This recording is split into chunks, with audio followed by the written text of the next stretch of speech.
عذاب جهنم عذاب جهنم كان غراما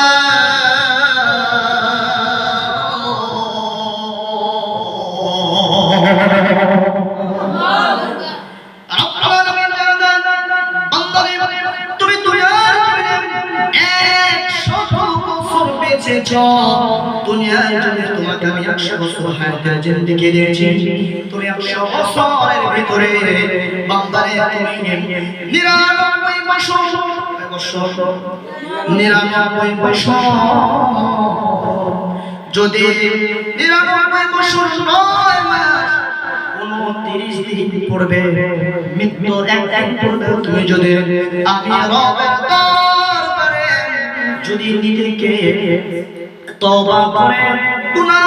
থেকে বাঁচাইতে পারো, আমি রব বলে দিলাম বান্দারে তোর তওবা কবুল করে নিয়ে তোর জীবনের সমস্ত গুনাহ মাফ করে দে।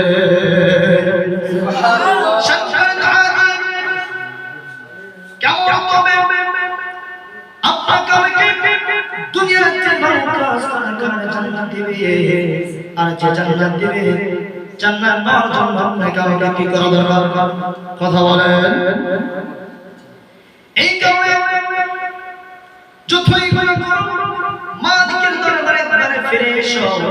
মালিক তোমার গুনাহকে মাফ করে দেবে। পয়গম্বর মুসা আলাইহিস সালাম ওনার জামানার ভিতরে এক ছিল গুনাহগার, তো গুনাহ করেছিল, এত গুনাহ করেছে, গুনাহ করতে তেনার উপর কত জুলুম করেছে, এত জিনা করেছে, জিনা করতে করতে তার জীবনটাকে একেবারে নরক করে ফেলেছে। ও এলাকার ভিতরে জিনার কারণে মেয়েকে রাস্তা এই এলাকার ভিতরে রহমত বলতো না, এই এলাকার মানুষ সবাই রাগারাগি হয়ে গেল না, এই যুগের কারণে আমাদের গ্রামটা একেবারে নষ্ট হয়ে গিয়েছে। না না, এটা তো পয়গম্বর মুসাকে জানাইতে হবে, মুসাকে জানিয়ে দিলেন, এত বড় গুনাহ হয়েছে, এত বড় একজন গুনাহগার আছে, এর কারণে আমাদের এই আমাদের এলাকা নষ্ট হয়ে গেল। পয়গম্বর মুসাকে জানালেন, মুসা ডাকা লোকেরা যে ব্যক্তি গুনাহ করেছে তাকে আমার বাড়ি নিয়ে আসো, এলাকায় নিয়ে আসো, এনার মায়ের কাছে বাবার কাছে অনুমতি নিয়ে তাকে আমার সামনে হাজির করো। এলাকার মানুষরা তখন চলে গেল, যাইয়া ওই গুনাহগারকে ধরে ধরে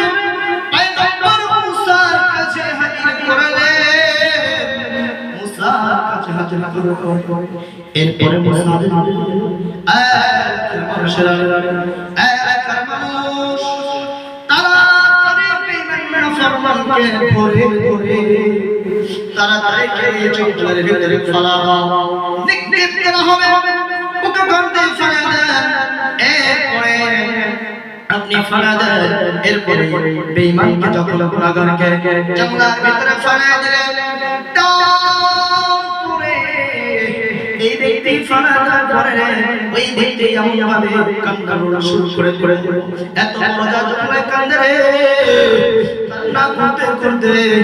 একটা জায়গায় বলা হচ্ছে চোখ দিয়ে পানি প্রবাহিত হয়েছে। কেমন হইল রে জানো? কান্না করতে করতে একদম আল্লাহর কাছে বলে, আপনি কেন সারা কান্না, আল্লাহ আপনি সারা আমাকে এখানে বাঁচানোর মতো কেউ নাই, জান্নাতে কেউ নাই।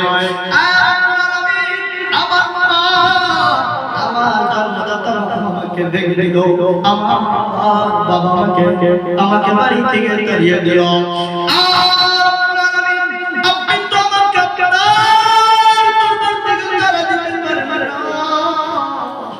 আপনি তো আমাকে তারা দিবেন পারেন না গো, আমি আমার জীবনের গুনাহ মাফ করে দাও। এরপরে কথা বললো, এরপর আল্লাহ রাব্বুল আলামিন সামনে মুসার দেখালেন,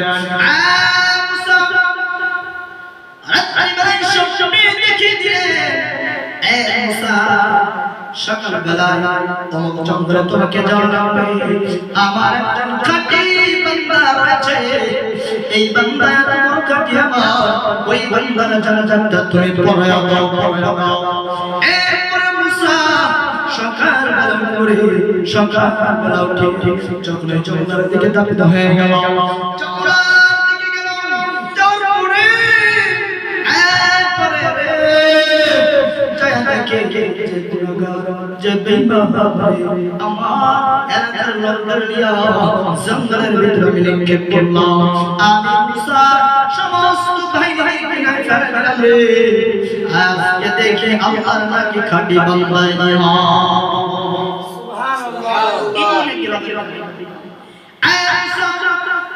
আবার এটা কেমন করে হয়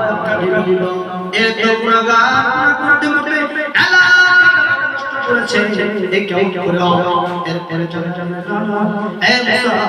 তুমি তাড়াতাড়ি কোনো কথা বলা শুনে তুমি তাড়াতাড়ি জানার ব্যবস্থা করে দাও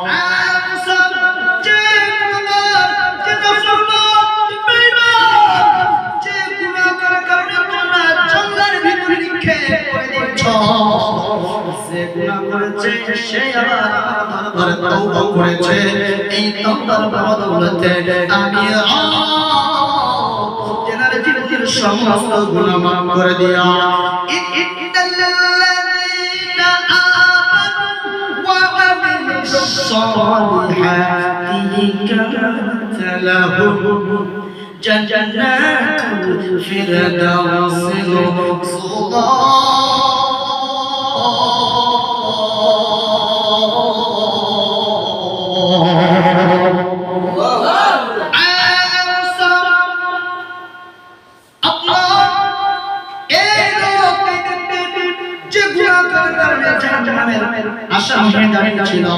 সেই ব্যক্তি আমার কাছে খালিদ তওবার কারণে আজকে সে জান্নাতি হয়ে গেল সুতরাং মুসলমান গুনাহগার নবীর দরবারে আমার নবীর কাছে ক্ষমা চাইতে হবে না এই নবীর দরবারে ক্ষমা চাইতে যিনি মাফ করে দিবেন কথা বলেন তিনি কি রব্বুল আলামিন জানা দেবেন ধরে যেখানে কে থাকো না কেন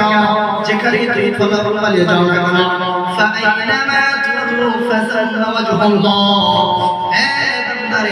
তুমি যদি পানির ভিতরে লুকায়িত হয়ে থাকো তুমি যদি পাহাড়ের গুহায় হয়ে যাও আমি রব বলে দিলাম তুমি যেখানে থাকবে তোমার কাছে সাফরাত হাজির হয়ে যাবে তোমার মৃত্যুটা অনিবার্য হয়ে যাবে পালানোর কোনো ব্যবস্থা আছে